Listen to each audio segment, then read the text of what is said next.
loud click, and then the door is torn open. Victoria storms in, her breath coming in ragged gasps as she slams the door shut behind her. Her eyes, a wild golden hazel, dart between Blaze and the peephole as the red and blue lights of the police cruisers flash through the thin curtains. "I messed up, Blaze. Big time," she hisses, her voice a panicked whisper. "You have to help me." Her hands are shaking. Sweat covers her body, and her auburn hair sticks to her forehead. Two cruisers arriving outside as the sirens scream to a halt. The air in the apartment grows thick with a heavy, suffocating silence. "You gotta help me," she breathes, the words cracking with sheer terror. "They're looking for me. I swear I didn't mean to steal the car. I was just..." She swallows hard, her eyes wide as she grips his arm. Blaze moves to the stove, his movements precise and quiet. He opens the oven door, pulls out the racks, and shoves them out of the way. "Get inside," he says, his voice a low growl. "And be quiet." Victoria scrambles into the oven, her knees scraping against the warm metal as she curls into the cramped space. The sudden low light straining her eyes, the confined heat of the stove presses in around her. She bites her lip, a whimper catching in her throat as the heavy thud of boots echoes up the steps. "Fuck, fuck, fuck," she breathes, pressing herself even further into the back of the oven, though there's nowhere to go. The air inside smells of old grease and charred meat, a rancid stench that makes her stomach churn. Through the vents, she hears Blaze moving around the kitchen, the soft clink of cabinets, and the rush of running water. Then, a voice. Blaze is speaking to someone, his words low and smooth, but she can't make them out. The front door opens. Every muscle in Victoria's body tenses as heavy footsteps enter the apartment. She holds her breath, her chest feeling tight in the confined space. Two men, judging by the heavy thud of their boots and the low murmur of their voices. "Blaze, we need to talk," a clipped professional voice says. "We got an APB on a car theft. The victim says it was a woman, matching your friend's description." Her stomach drops. They know her name. "Victoria?" "Nah, man, she ain't been around in weeks," Blaze says, his voice a smooth lie. She holds her breath, listening to Blaze's calm, even tone as the officers move deeper into the apartment. Her knees ache from being pressed against the metal, and sweat trickles down her back. A sliver of light from the vents reveals her hands, shaking uncontrollably. "Mind if we take a look around?" the second cop asks, his voice rougher, full of skepticism. "Go ahead," Blaze says easily. Victoria hears the fridge open and close. Then the footsteps move toward the bedrooms. Her heart pounds, a frantic drum against her ribs. The oven feels like it's shrinking, the heat becoming stifling. As the officers search, Victoria's mind races. She thinks of all the times she's used Blaze, all the times she's taken his quiet loyalty for granted. Now, in this dark, cramped space, she realizes how much he means to her. The heat from the recently used oven is bearable, but it is quickly turning her clothes damp with sweat. "I can't find anything in here," one of the officers calls out. Her heart leaps as she hears them approaching the kitchen again. She presses herself even further back, trying to become as small as possible. "I don't see anything in here," one of the men says. Then the second cop stops, the floorboards groaning under his weight. "Check inside the oven. And the fridge, I've seen some hide in strange places," the rough-voiced cop says. Blaze's partner spots the steaming macaroni bake on the stove and reaches for the oven door. He yanks his hand back with a cry. "Damn it, that's hot." He turns away. "No way anyone's in there," he says to his partner as they head for the door. "I appreciate your cooperation, Blaze. If you see or hear from Ember, let us know." The rough-voiced cop hands him a card. "Will do, officers. Stay safe out there," he says as the door closes. Victoria exhales a shaky breath, her body aching as she slowly unfolds from the cramped space. Her clothes are damp with sweat, clinging to her skin. Her legs cramp as she staggers out of the oven, and she staggers slightly. "I can't believe you just did that for me," she murmurs. Blaze leans against the counter, arms crossed, watching her. "They're still outside," he says quietly, nodding toward the window. "You got a minute before they clear the area." Victoria sways, her wide golden eyes blinking up at him. The adrenaline is still coursing through her veins. You could have turned me in. You should have turned me in, she whispers. He chuckles. It's not like prison would help you. Victoria nods slowly, her face a mask of exhaustion. You're right. I messed up, Blaze. So bad. She runs a hand through her tangled hair. I thought I could fix things, you know? Pay off some debts. But I panicked. I took the wrong car. She trails off, looking at the floor. The oven's heat still clings to her skin, and her legs still shake. I'm sorry, Blaze, for everything, for using you. He doesn't move, just watches her with his steady golden eyes. The fading daylight catches the sharp angles of his face, highlighting a faint scar along his cheekbone.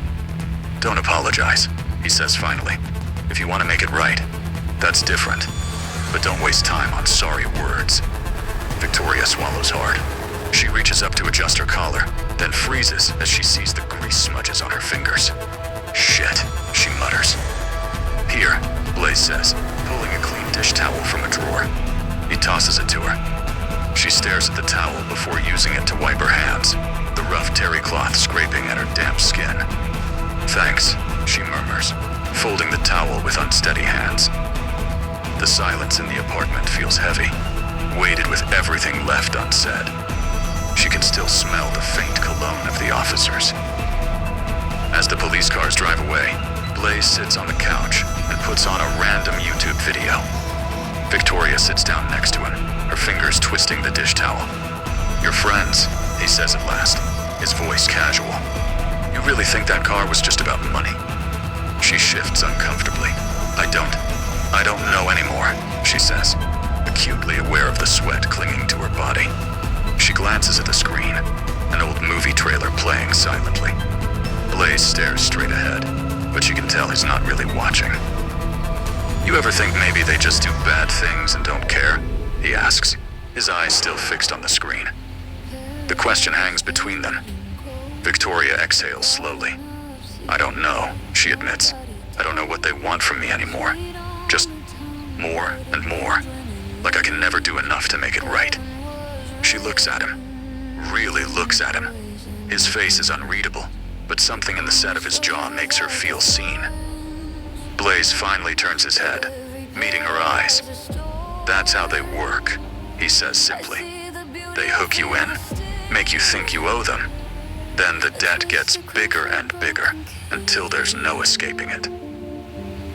Hours later, the distant hum of traffic outside lulls Victoria back to consciousness. She's warm and comfortable, but something about the stillness of the room makes her uneasy. She opens her eyes to find she's in Blaze's bed, alone.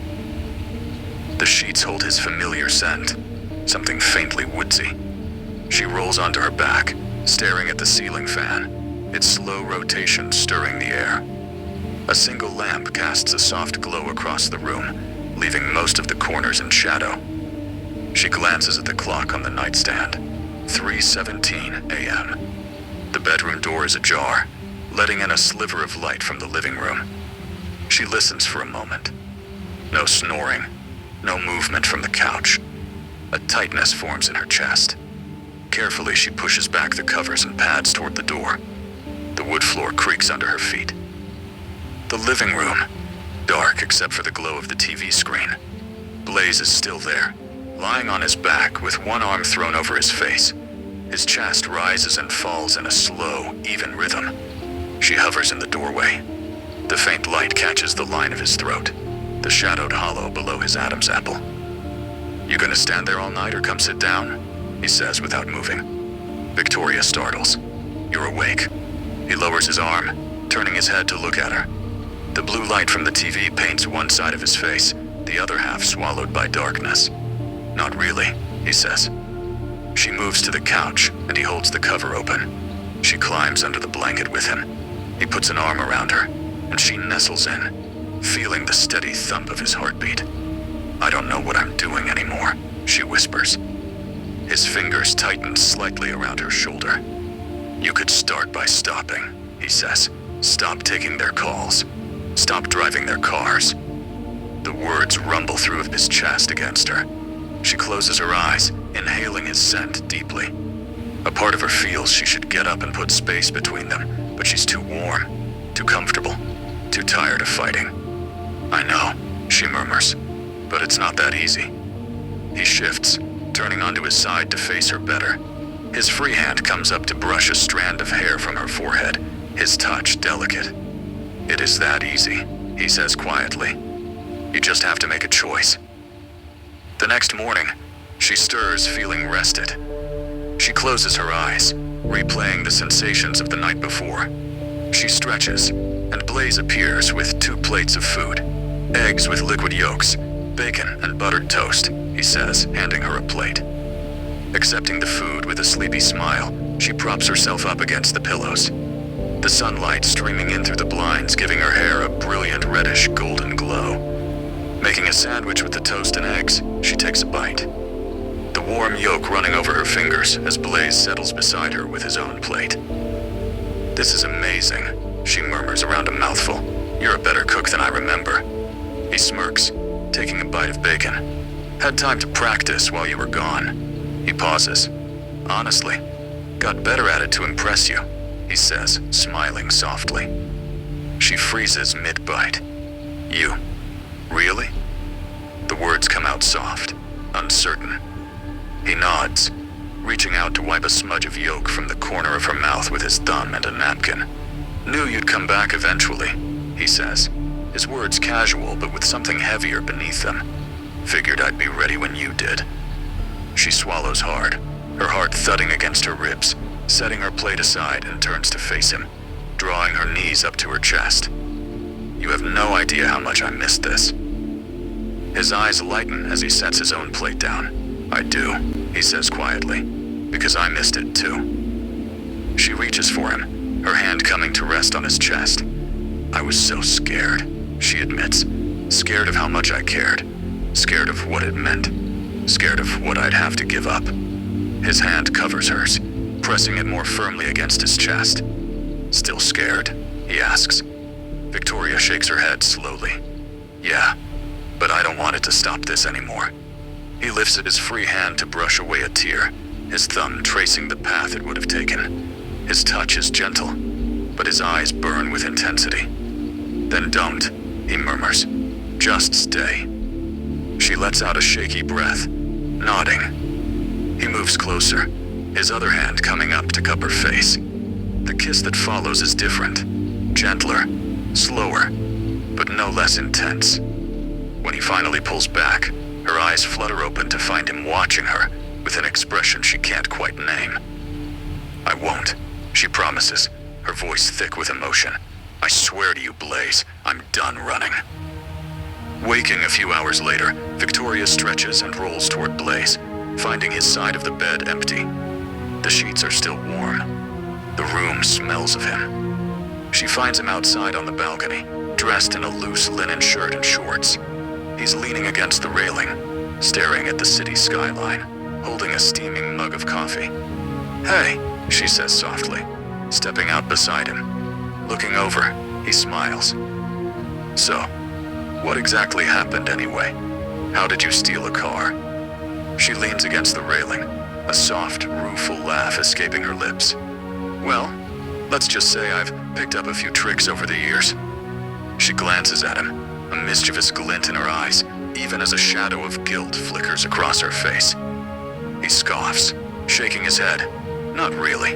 That's more of a worldly, willful brainwash type thing, he says, looking down at the people below.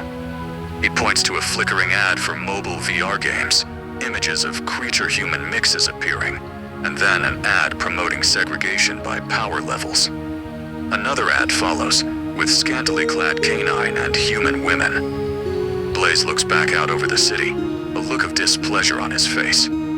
She frowns at the ads. It's all so shallow and twisted, she mutters, promoting segregation, exploiting women, violence. It's sickening. Blaze nods grimly.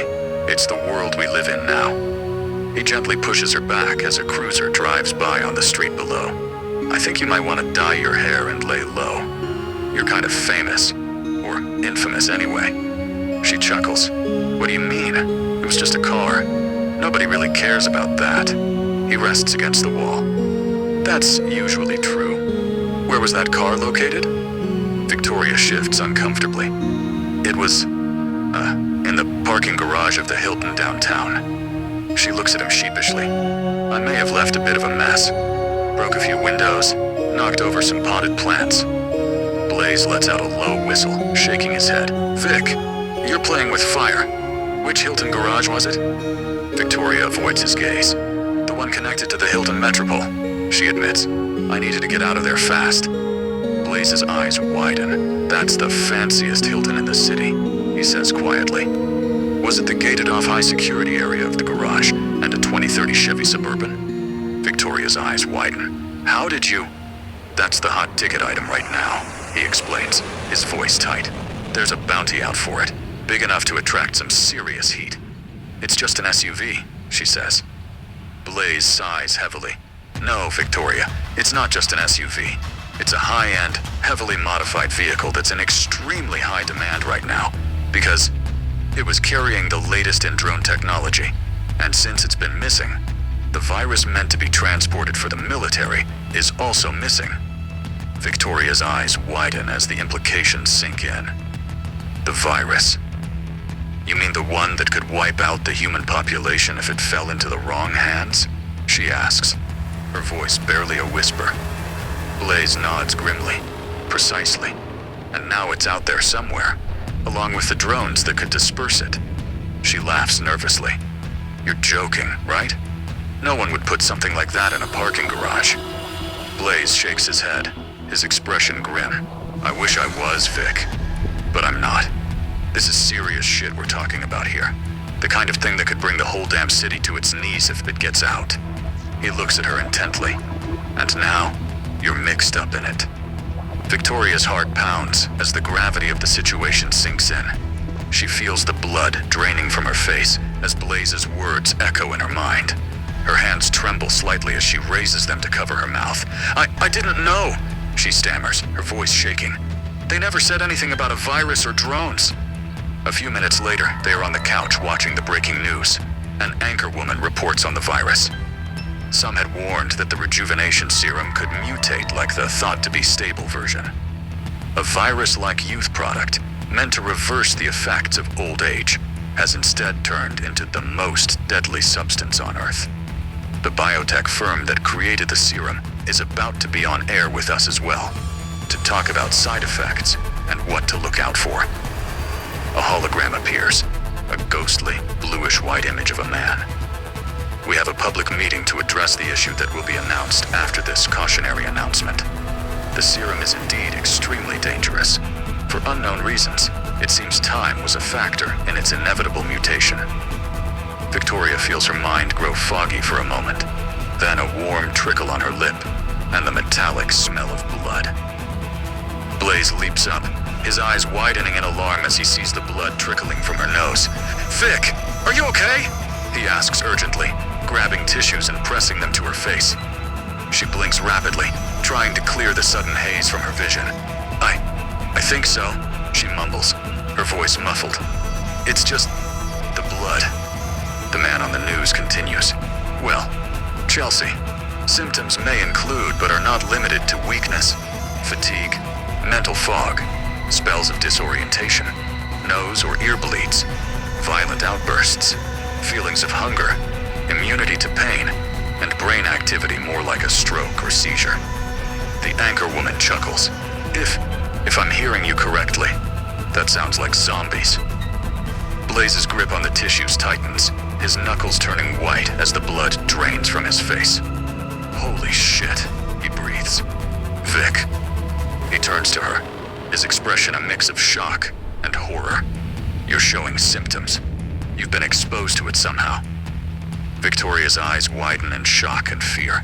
She pulls the tissues away, staring at the smear of blood. No, she whispers, shaking her head. No, that can't be right. I'm not sick like that. She looks up at Blaze, her golden hazel eyes pleading. Tell me you're joking. A wave of dizziness and nausea washes over her. Blaze's heart races. He grips her shoulders, his eyes searching hers with desperation. Vic, listen to me, he says urgently.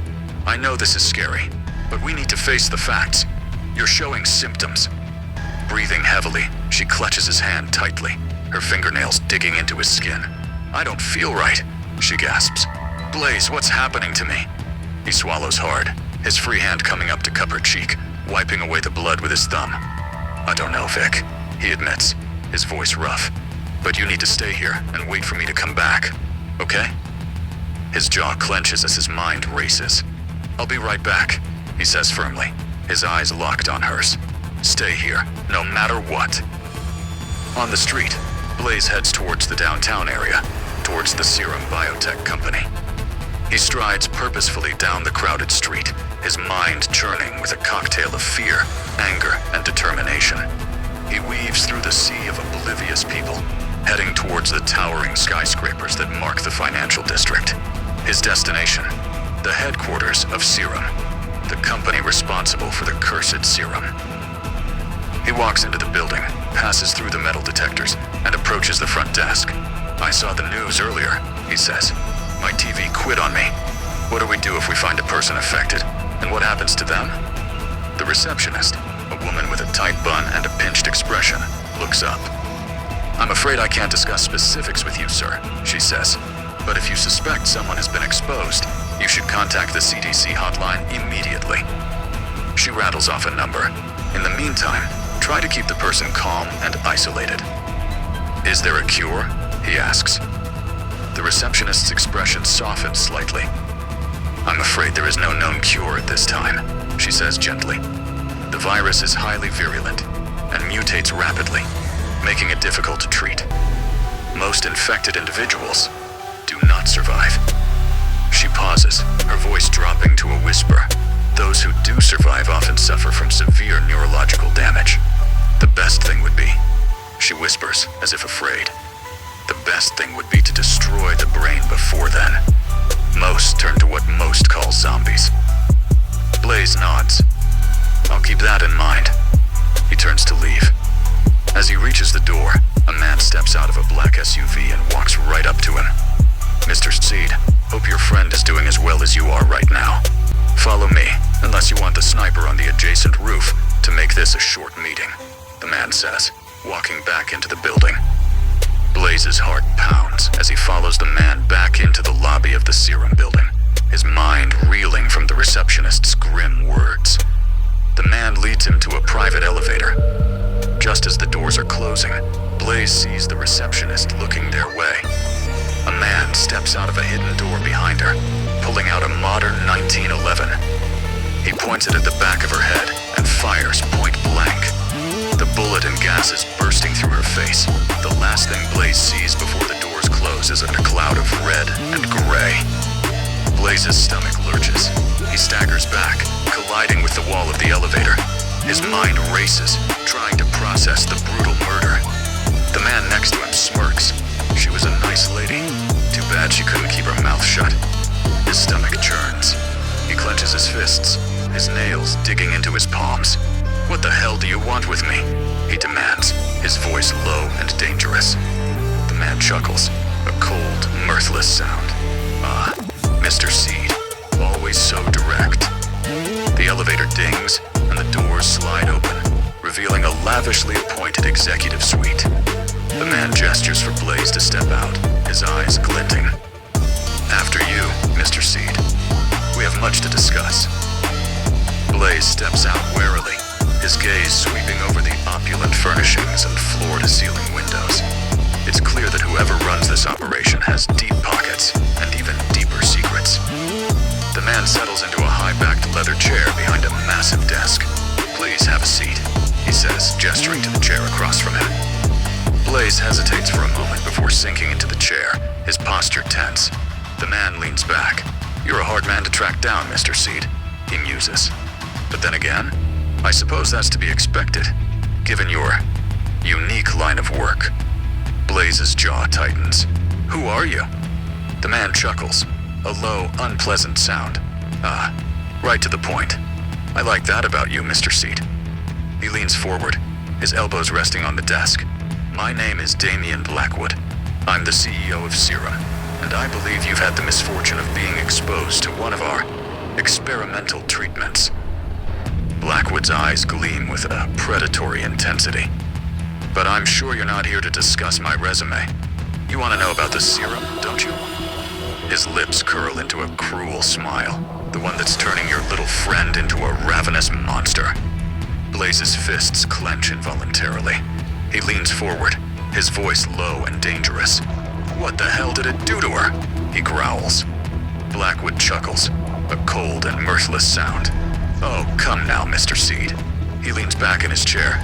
The serum is a marvel of modern science, he purrs. It's designed to enhance physical and mental abilities, to push the human body beyond its perceived limits.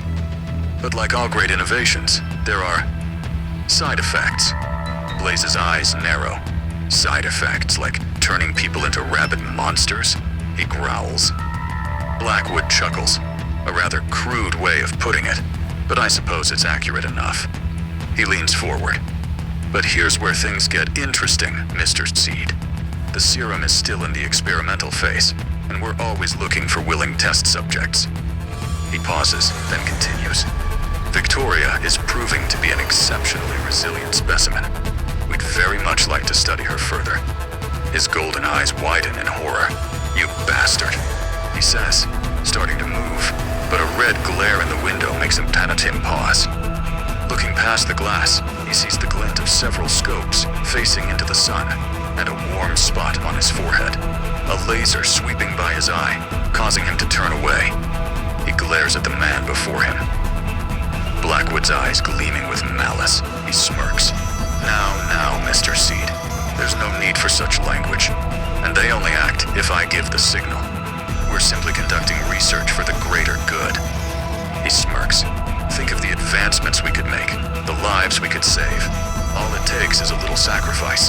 Besides, she did steal our transport vehicle. Granted, the drones aren't for dispersing the serum, though it all is very much part of the security detail. Blaze's blood runs cold. He leans forward, his voice a low, menacing growl. You think I give a damn about your sick experiments? About your version of advancements and greater good? He spits the words with venom. Victoria is a person, you asshole. A living, breathing human being. Blackwood chuckles. She won't be for long, Mr. Seed. The change takes 30 minutes to 24 hours after the first symptoms. He smirks. So sentimental. But I'm afraid Victoria's fate is already sealed. The transformation is irreversible once complete. Blaze thinks about her back at his apartment. Is there a way to slow it down? He asks. Blackwood's eyes narrow slightly. A temporary counteragent, you mean? He muses. It's possible, but the formula is still in development. We haven't had the opportunity to test it extensively. His eyes gleam with a predatory light. But I suppose we could make an exception. Accelerate testing, given the circumstances. For a price, of course. Blaze grits his teeth. What kind of price? He growls. Blackwood looks at his watch. That will be worked out in time. Until then, you should hurry back to Victoria, if she's even herself anymore.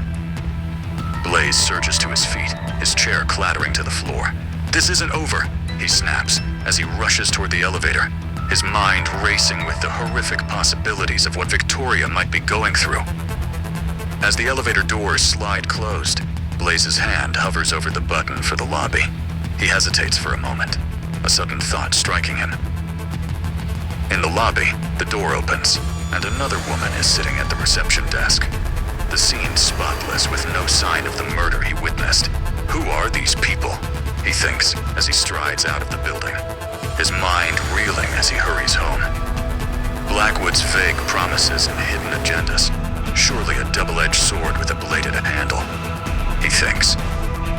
A short time later, he arrives opening the door as he quickly steps inside. Vic, where are you? He calls out. Her muffled moan echoes from the bathroom, a sound that sends a chill down his spine. He rushes to the door, his heart pounding, and tries the handle. Locked. Victoria, are you okay? He calls out, his voice tinged with worry and desperation. There's a thud from inside, followed by a guttural growl that raises the hairs on the back of his neck. He pounds on the door. Victoria, open the door! Silence for a moment, then a weak, raspy voice. Blaze, I can't. It's happening. Her words dissolve into a strangled cry. Blaze's blood runs cold. He kicks the door open and rushes inside to find her cowering in the tub, curled up, her body contorting in pain. Her skin slick with sweat, breathing ragged as he kneels beside her. "Vic, what's happening to you?" he asks, his voice thick with emotion. She lifts her head, her eyes glazed and unfocused. It hurts. She whimpers, her body shuddering as another wave of agony crashes over her. Everything feels like it's burning from the inside out. I can't control it. Tears stream down her face as she clutches at her stomach, doubling over in pain.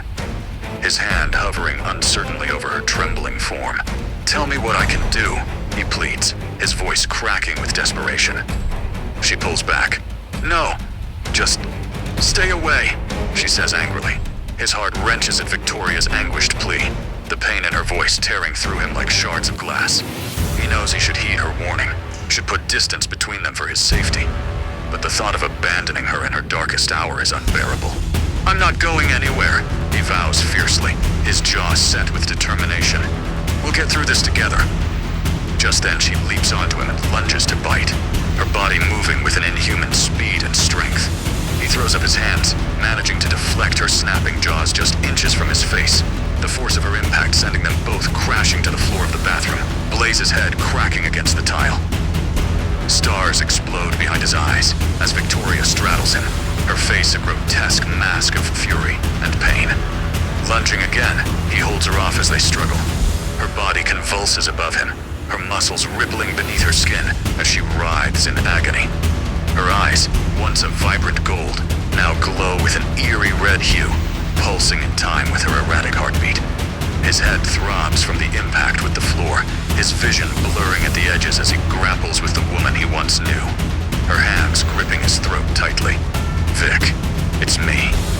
Her grip loosens slightly at Blaze's desperate plea, her glazed eyes flickering with a glimmer of recognition. "Blaze," she gasps, her voice barely more than a raspy whisper. The red color in her eyes pulses weakly, fading for a brief moment before flaring back to life with renewed intensity. Blaze's heart pounds in his chest as he stares up at her, his breath coming in short, painful gasps. "Yes, it's me." Victoria's grip loosens further as the recognition in her eyes grows stronger, the red glow dimming once more. "Blaze, what's happening to me?" she whimpers, her voice trembling with fear and confusion. He swallows hard, his throat raw from her earlier attack. "I don't know, Vic, but I'm here for you. We'll figure this out together." She bursts into tears as he carries her to the bed and lays her down gently. His heart aches as he watches her tremble and cry, her body racked with pain and confusion. He sits beside her on the bed, gently stroking her sweat-soaked hair as she clings to him like a lifeline. "Shh, it's okay," he murmurs, his voice soothing and reassuring, despite the turmoil inside him. "I'm here, Victoria. I'm not going to let anything happen to you." After a while, she rests in a fitful sleep as he paces the living room. There's a knock on the door, and he freezes, his heart leaping into his throat at the sudden interruption. He tiptoes to the door, pressing his ear against the wood to listen. The knocking comes again, more insistent this time. His mind races as he tries to decide whether to answer or ignore the intrusion. With Victoria's condition worsening by the minute, he can't risk drawing attention to their predicament. But the persistent knocking leaves him little choice. Cracking the door, he sees one of the guards from the Serum Corporation carrying a small box. Opening it further, he allows the large man inside as he looks around nervously. This is a temporary solution. As long as she hasn't had blood or flesh yet, and is still breathing, this should keep her more human. He tells Blaze, handing him the box, and quickly making his leave.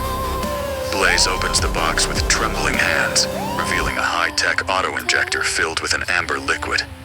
He stares at it for a long moment, his mind reeling with the implications of what he's been told. A temporary solution, a way to keep Victoria from losing herself completely. But at what cost? He carries the treatment back to the bedroom, his steps heavy with dread. Victoria lies on the bed, face flushed and her breathing erratic even in sleep. Should I even trust them? He wonders as he places the auto-injector against her wrist, as the instructions in the box show. He watches intently as the needle plunges into her wrist, a small amount of the amber liquid disappearing into her veins. For a moment, nothing happens, and he holds his breath, hoping against hope that the injection will work as promised. Then, slowly, Victoria's body begins to relax, the tension draining from her muscles as her breathing evens out. The eerie red glow in her eyes fades, replaced by the familiar golden ember he knows so well. She blinks a few times as she looks at him slowly sitting up. She looks around the room, her brow furrowed in confusion. Blaze, what happened? The last thing I remember. She trails off, her gaze drifting to her wrist, where the auto-injector had pierced her skin. What did you give me? Her voice is hoarse, tinged with a mixture of concern and accusation. Blaze sits on the edge of the bed, his eyes searching her face for anything strange. I'm not sure, he admits, his voice heavy with uncertainty. One of the guards from Siram dropped this off, said it would keep you more human. He holds up the auto-injector, his thumb tracing the smooth metal casing. I didn't know what else to do, Vic. You were in so much pain, and I was so scared of losing you. Victoria stares at the auto-injector, her expression darkening with suspicion. Serum? The same people who had been experimenting on us? She shakes her head, a shudder running through her body at the memory of her ordeal. I don't know, Blaze. It feels like they're up to something, giving us this thing. She runs a hand through her hair, her fingers trembling slightly. But I can't deny that I feel better now. Blaze's brow furrows as he listens to her words, a sense of unease settling in the pit of his stomach. He sets the auto-injector aside, his eyes never leaving Victoria's face as he tries to gauge her true condition. I know this whole situation is fucked up, Vic. I don't trust Serum any more than you do. He sighs heavily, running a hand through his hair in frustration. Laying next to her, he holds her close. It says to take it every 48 to 72 hours. Or, as symptoms show, and there's 1 month's worth.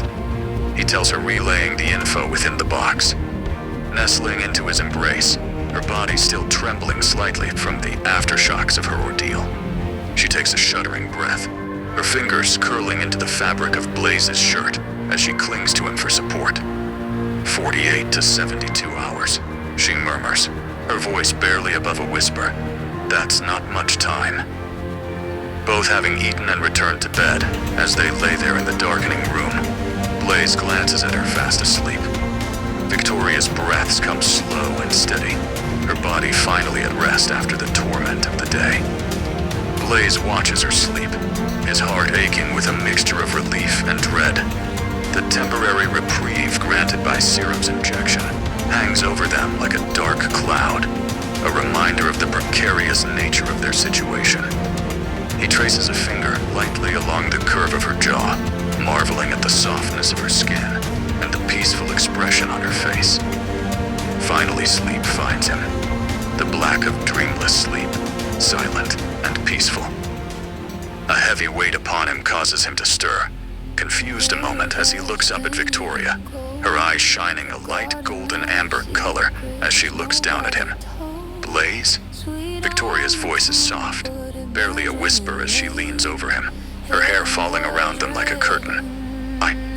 I feel strange, different. Her brow furrows as she tries to put her thoughts into words. Ever since the injection, it's like there's a part of me that's not quite human anymore. She shivers slightly, a chill running down her spine despite the warmth of the room. She leans down closer, a strange feeling drawing her to his neck before she can resist. Her teeth sink in, an exquisite feeling filling her. Blaze gasps in pain and shock as he tries to pull her away, but she's too strong. Vic, stop. He gasps out as his mind starts to fog. She pulls back abruptly, her eyes wide with horror as she stares down at his bleeding neck. Oh God, Blaze, I'm sorry, she gasps, her hands flying to her mouth in shock. Tears stream down her face as she scrambles off of him, backing away until she hits the wall. I don't know what came over me. Blaze's hand flies to his neck, coming away slick with blood as he stares at Victoria in disbelief. The pain is sharp and intense, but it's nothing compared to the shock and betrayal he feels at her actions. Victoria crouches against the wall, her eyes wild with fear and revulsion as she stares at the blood on her hands. "I didn't mean to," she whimpers, her voice barely above a whisper. Tears fill her eyes at the blissful sensation as she feels her body absorbing her latest meal. "I'm so sorry, Blaze," Victoria sobs, her voice choked with emotion. She looks up at him with wide, horrified eyes, her hands still pressed against her mouth as if to hold back the urge to do more harm. "I didn't mean to bite you. I swear I didn't." Blaze staggers to his feet, his hand still pressed against the bleeding wound on his neck. He moves over to the bathroom. "Vic, I know you didn't mean to," he says, grabbing his first aid kit.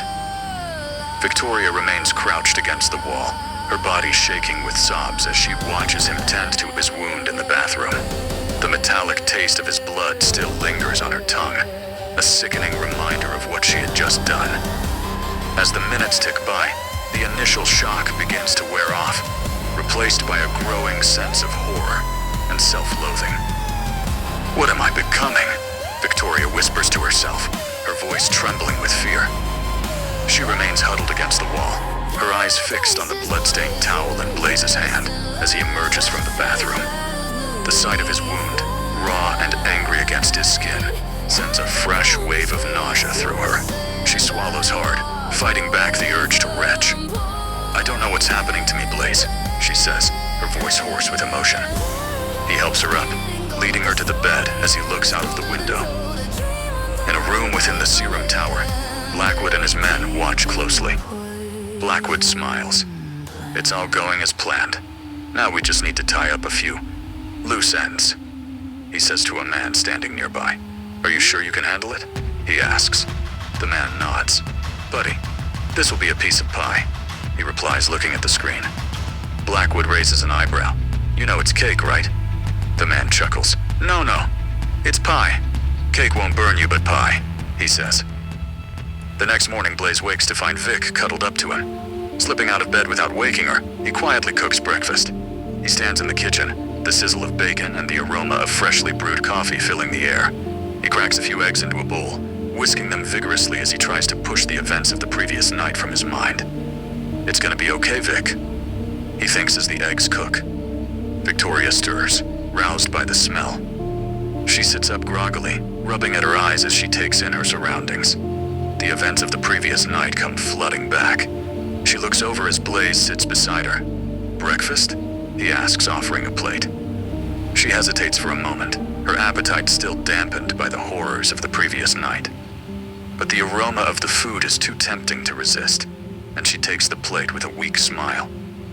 "Thank you," she murmurs, her voice still hoarse from sleep and tears.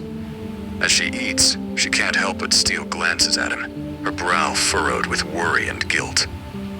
Just then, there's a knock on the door, and Blaze rushes to answer, looking through the peephole. "Mikhail?" he thinks, opening the door. "Buddy, I wasn't expecting you till later.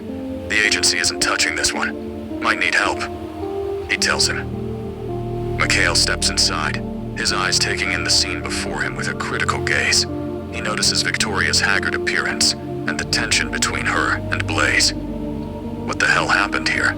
he asks bluntly, his voice tinged with concern. Blaze sighs heavily, running a hand through his hair in frustration. "It's a long story, Mikhail. But basically, Serum gave Victoria some kind of injection. Not really any choice but to trust them," he tells his brother. "Well, buddy, it's not that crazy. We've been through worse," he replies. Blaze smirks. "I'm not so sure about that one, buddy," he says. Mikhail nods slowly, understanding the gravity of the situation. "All right, you tell me what's going on, and I'll do what I can to help." He moves to the kitchen, pulling out a chair and sitting down with a sigh. He gives her a reassuring smile. "Hey there, don't look so scared. I'm not here to judge, just to help."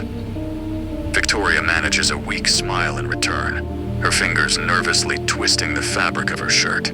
I don't even know what to say right now," she admits, her words shaky. Blaze takes a seat beside her, wrapping an arm around her shoulders. It started with the injection Serum gave her. Can you look after her while I give them another visit? Mikhail nods. Sure thing. Just don't stay gone too long, buddy, he says as Blaze hugs Victoria, then heads for the door. Victoria watches Blaze leave, her stomach twisting with anxiety. She turns to Mikhail, forcing herself to meet his gaze. I don't know what's wrong with me, she admits, speaking softly. Mikhail leans forward, resting his elbows on his knees.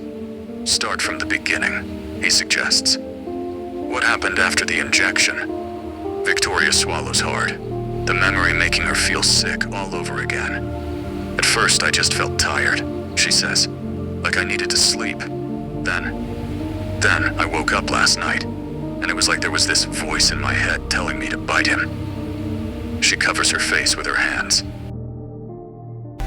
As Blaze enters the Siren building, he is met in the lobby by security. We've been expecting you, right this way, the head of the three says, leading him to the elevator. Mr. Blackwood is in the lower levels today to handle a few things, he says, pressing the lowest floor. Looking at the guards, Blaze swallows as they descend. You guys aren't talking about killing me, are you? He asks. The guard smirks. Nah, you're too valuable. Boss has plans for you, but he's got a special project downstairs that needs your expertise. The elevator continues its descent. Don't worry, you'll be back up here eventually, the guard adds with a slight chuckle. Maybe. Blaze exhales slowly. Well, that's not reassuring at all. The elevator doors open, revealing a sterile white hallway lined with metal doors. The guard steps out first, leading Blaze down the corridor. At the very end, he knocks on a door and announces, "He's here, sir." A voice calls from within, and the guard pushes the door open. The room beyond is stark and clinical, dominated by a large table in the center. Various medical instruments are neatly arranged along the walls, their sharp edges catching the harsh fluorescent light. Blackwood stands near the far side of the room, his hands clasped behind his back. He turns as Blaze enters, a thin smile crossing his face. "Ah, Blaze, how good of you to come." His tone is pleasant, almost friendly, but there's an edge beneath it, like steel wrapped in velvet. "Please, have a seat." He gestures to the examination table. Blaze remains standing, eyes sweeping the room. "I'd rather not," he says. "What exactly did your serum do to Victoria?" Blackwood's smile doesn't waver, but his eyes narrow slightly. The serum was designed to activate certain dormant abilities. Unfortunately, the dosage may have been a bit aggressive. He moves closer to Blaze, his presence filling the room. "But I assure you, the side effects will wear off in time. In the meantime, I have a small favor to ask of you." Blaze tenses, instinctively moving away from the other man. "What kind of favor?" he asks, his words sharp with suspicion. "Nothing too taxing, I promise." Blackwood's words become gentle, almost soothing. "We need you to assist us with the procedure." Moments later, Blaze glares at the man. "I can't help you with that," he tells him. Blackwood shrugs. "You may want to reconsider. We do have an asset close that can put Victoria in a box." He chuckles. "Mikhail is his name. He works for us. Ironic how family can be." He smirks, playing a video. Blaze's altered clone, Mikhail, speaking with Blackwood. A conversation that sends a cold dread through him. He recognizes his brother's face, but the words coming out of his mouth don't match the man he knows. Mikhail's voice is respectful, almost deferential, as he discusses some kind of operation with Blackwood. "I can handle Victoria when you're ready, sir. I'll make sure she's compliant." Mikhail nods, his golden eyes reflecting the cold fluorescence. "And Blaze, he'll be here soon, if you need him to do anything." Blaze's vision tunnels, his breath coming in short, sharp gasps. His fingers curl into fists, nails biting into his palms. Blackwood grins. "Now go complete that request, or she can be removed as a liability now." He growls in a low voice. Blaze stands frozen, his mind reeling from the revelation. He feels betrayed and vulnerable, knowing his brother had been working against him this entire time. The sterile white walls of the room seem to close in around him as he grapples with this new reality. "You bastard," he spits out, his words laced with venom. "I trusted you." Blackwood's smile widens, cold and predatory. Trust is such a fragile thing, isn't it? He moves closer, his presence becoming more menacing. "Now, are you going to help us, or do I need to make that phone call?" On the elevator, Blaze shoves his hands into his pockets, then turns off the small recording device. Leaning against the back wall as the metal box ascends, he rests his head. They think they're so smart. He thinks removing the device's battery. The elevator stops and he steps through the doorway. A security camera in Blackwood's office shows an X-ray of Blaze and the device as he pushes a button. As he steps through the door, a strong electrical field explodes around him, dropping him to a knee with nearly invisible discharges. The device in his pocket shorting out and corrupting the memory. He looks up at the camera in a corner for a moment. Okay, maybe they are smart, he thinks, pushing himself up and then leaving the building. As he exits, a black Dodge Demon pulls up to the curb and waves him over. "Blackwood recommends you use cars we provide to you, just for convenience," the man says as Blaze leans in the window. He nods. "All right, I'll take it. But I need to stop somewhere first," he says as he gets in the car. "You can drop me off at the bookstore on 5th and Vine," the driver says and pulls into traffic. As they drive, Blaze glances at the dashboard, noting the car's high-tech features. "Nice ride. Is it bulletproof?" he asks, his eyes narrowing slightly as he studies the driver. The man chuckles, his eyes meeting his. "Among other things, we like to keep our assets well protected." He changes lanes smoothly, the powerful engine responding instantly. Experimental engine uses regular gasoline, but takes advantage of strange quantum states. Blaze thinks a moment.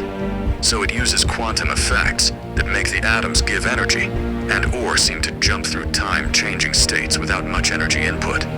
Though it would still need refueled cause, not all reactions would work 100% efficiently, as the states are forced. Puts out more than it should, but runs out still, too, he says. The driver's eyebrows raise slightly. "You know your physics." He seems almost impressed. "Blackwood said you were sharp, but I didn't expect that level of understanding."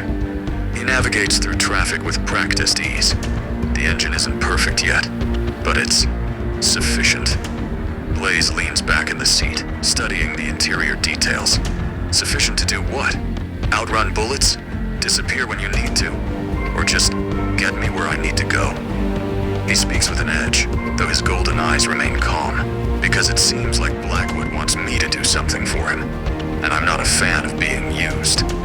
The driver's smile doesn't reach his eyes. "You aren't too far off." He chuckles as he pulls into the parking lot, then climbs out and leaves without another word. Blaze watches the man leave, then climbs over to the driver's seat. "I have to get this virus across the country before the buyers go elsewhere. Maybe I can find a way to get the attention of authorities," he thinks to himself as he grips the wheel. Blaze drives down the busy city streets, the experimental engine humming beneath him. He pulls into a parking spot near the bookstore and walks inside, his mind still reeling from the revelation about Mikhail. As he browses the shelves, his phone buzzes with an incoming text. It's from an unknown number. "Thought you'd like to know Victoria is safe for now, but time is running out. Meet me at the old warehouse district tonight at 11. Come alone. A friend." His eyes narrow. What are they trying to do here? He thinks as he drives, following the GPS. A few days later, Victoria runs through the woods on the edge of the city. The crunching of leaves and breaking branches fills the air as she frantically tries to escape. She hears something behind her, the sound of pursuit, but she doesn't dare look back. Her lungs burn, but she forces herself to keep moving, dodging between trees and jumping over roots. Reaching a 100-foot cliff, she stops, looking around for cover. Behind her, the sounds grow closer. Then, she hears him. "Come on, Victoria. You can't run forever." His words are calm, almost bored, and you can't climb down there. She turns around just as Mikhail pushes through the vegetation. The breath leaves her lungs, bullets impacting her chest and lower abdomen like heavy punches. Stumbling back as her legs give out, she tumbles over the edge of the cliff. As she plummets, the wind roars in her ears. She flails, instinctively reaching for something, anything to stop her fall. Her fingers scrape against loose dirt and stone, but find no purchase. The world spinning violently around her. Mikhail watches her fall, then turns and walks away, leaving her to her fate. As she falls, her body slams into the rocky slope, bouncing and tumbling, wounds screaming as she's battered against the cliff face, her consciousness fading in and out. Then a jarring impact brings her back to the forest from the black abyss. She pulls in a strained breath against the pain as warm fluid pumps from her wounds. Her vision blurs as she tries to move, but her body refuses. Every nerve screams in agony. She can't feel her legs. Blood pools beneath her, soaking into the dirt and leaves. The forest spinning around her. Then footsteps. Cautiously approaching at first, she raises her head, forcing herself to focus through the haze of pain. She makes out a figure coming through the trees. Blaze, his golden eyes dark with fury. She rasps. Her fingers twitch against the ground. "I'm sorry." He grips her hand, his jaw clenched tight. "Don't." His voice is low, dangerous. "You didn't do this," he says carefully, picking her up. Hours later, within a cabin safe house, Blaze looks over as Victoria groans in the bed nearby. An IV of fluids dripping slowly nearby as she stirs. He steps to her side, checking the bandages he's wrapped around her torso. She looks pale, sweating despite the cool air. Her breathing remains shallow, labored. He presses 2 fingers against her neck, feeling her pulse, weak but steady. "Blaze," Victoria's voice comes out hoarse. He meets her gaze, his own eyes burning with quiet rage. "I'm here," he says roughly. "You're safe for now." She tries to swallow, her throat dry. I couldn't escape. He shot me." Her hand trembles as she tries to lift it, finally settling on his wrist. "I thought I was dead." Blaze's jaw tightens. He kisses her forehead. "You're okay now," he says, and she stifles a cry, her eyes tearing up. "I'm sorry, I shot at you. I didn't know who to trust," she says, turning away as tears roll down her cheeks. Blaze exhales slowly, the words leaving him as he shakes his head. It's over now. He presses a cloth to her forehead, wiping away the sweat. "Just rest. I've got some painkillers ready." Victoria nods weakly, her grip on his wrist loosening. "You shouldn't be here," she murmurs. "You'll get caught, like I did." His hand moves to cover hers. "You're not the only one with friends." He leans closer, speaking quietly. "And I can't let people get away with hurting the one I love." She looks back, her eyes meeting his gaze. "Blaze," she whispers, her voice breaking. Tears spill down her cheeks as she grips his hand tighter. I don't deserve this." She swallows hard, her throat working. "I betrayed you, and now you're risking everything for me." Blaze's eyes darken as he watches her. "You don't get to decide what I deserve, or what risks I take," he says, his voice rough with emotion. He presses the painkillers into her hand. "Take these, then sleep. We'll talk when you're stronger." She nods, her fingers shaking as she takes the pills. "Thank you," she says quietly. As the medicine takes effect, Victoria's eyelids grow heavy. Blaze stays with her, watching as her breathing evens out, the lines of pain smoothing from her face. He keeps his hand over hers, feeling the slow pulse beneath his fingertips. The cabin remains still and quiet, save for the occasional rustle of leaves outside the window and the soft sound of her breathing. He leans back in the chair beside the bed, his free hand curling into a fist, his mind replaying the moment he found her at the bottom of the cliff, her body broken, blood soaking into the dirt, the fury that had burned through him then still smoldering in his chest. She stirs slightly, her fingers twitching against his. Looking over to her, he pauses, her softly glowing gold eyes peering into his. The painkillers have dulled the sharpest edges of agony, but she's still acutely aware of the bandages binding her ribs, and the dull throb where the bullets tore through her abdomen. The drugs making everything feel heavy, distant. But her eyes remain alert and clear as they lock with his. "Blaze," she says, her words thick. "You should leave." His fingers tighten around hers. "Why would I do that?" She shifts, facing him. "I don't want to hurt you," she says defiantly. His jaw clenches. "You're not going to hurt me, Victoria." "I already have," she whispers, her face tight with pain and something deeper. Shame. "And I will again. I always do." A tear slips down her cheek. "I can't help myself." Blaze leans closer, his free hand coming up to brush the tear away with his thumb. "Stop talking like that. I trust you, and even if you do lose control, I'm staying," he replies. She inhales sharply at his words, her fingers tightening around his. The painkillers have numbed the physical agony, but the emotional wound remains raw, bleeding out through her words. "You shouldn't." I do." His voice is firm, certain. His thumb moves to her cheek, wiping away another tear.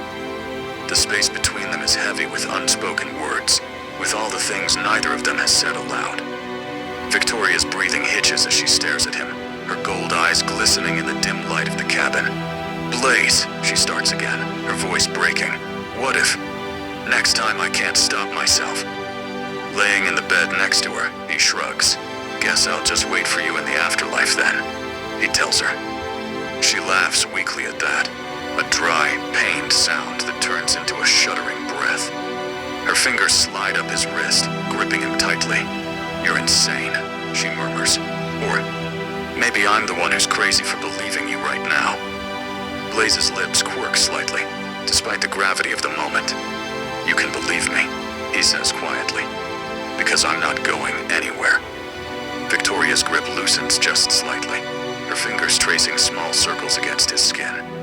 The painkillers have made her movements sluggish, but her eyes remain clear and focused on his. Unexpectedly, he hugs her closer, the pulse in his neck, a soft yet clear beacon strobing it in the room, her eyes able to see its strange red glow. She feels the pulse in his skin and beat of his heart, the warm flow of heat and blood. Hesitantly, she lays on his chest, swallowing hard against the mouth-watering memory of how good it tasted. Nuzzling up to his neck, she kisses the vibrantly glowing artery, her grip on him tightening. Blaze exhales sharply as her teeth graze his neck, his body tensing. He doesn't pull away, doesn't resist. Instead, his hands move to her back, one sliding up to cup the back of her head carefully, the other pressing against the small of her back. "Victoria," he murmurs, his voice rough with something other than anger now. Her breathing changes as she presses closer, inhaling deeply. The bandages around her torso pull taut as she moves, a soft sound of pain escaping her. But she doesn't stop, doesn't hesitate. "I just need to feel it," she whispers against his skin, just for a second. His fingers tighten in her hair. "Take what you need," he says, his voice thick. His other hand presses more firmly against her back, steadying her. "But you have to promise me something." His breath stirs her hair as he speaks. She nods against him, her fangs already lengthening, her body thrumming with need. The painkillers have dulled the physical pain, but the hunger, the deep, primal need, is still there, still clawing at her consciousness. Her fingers dig into his shoulders as she moves closer, her lips parting over his pulse. The blood singing through his veins calls to her, the iron-sweet scent making her head swim with want. "Don't lose yourself," he says, softly. Tears in her eyes. Regretfully, she bites down. His breath hitches as her fangs sink into his neck, his body tensing for a moment before relaxing into the contact. His hand on the back of her head doesn't push her away. It holds her close instead, fingers threading through her hair with careful pressure. A low sound escapes him as she drinks, part groan, part sigh, his body instinctively arching toward her, even as his muscles tighten with the initial sting of the bite. "You taste amazing," she thinks, the words fragmenting in her mind as the rich, hot liquid fills her mouth. He's steady beneath her, his pulse strong and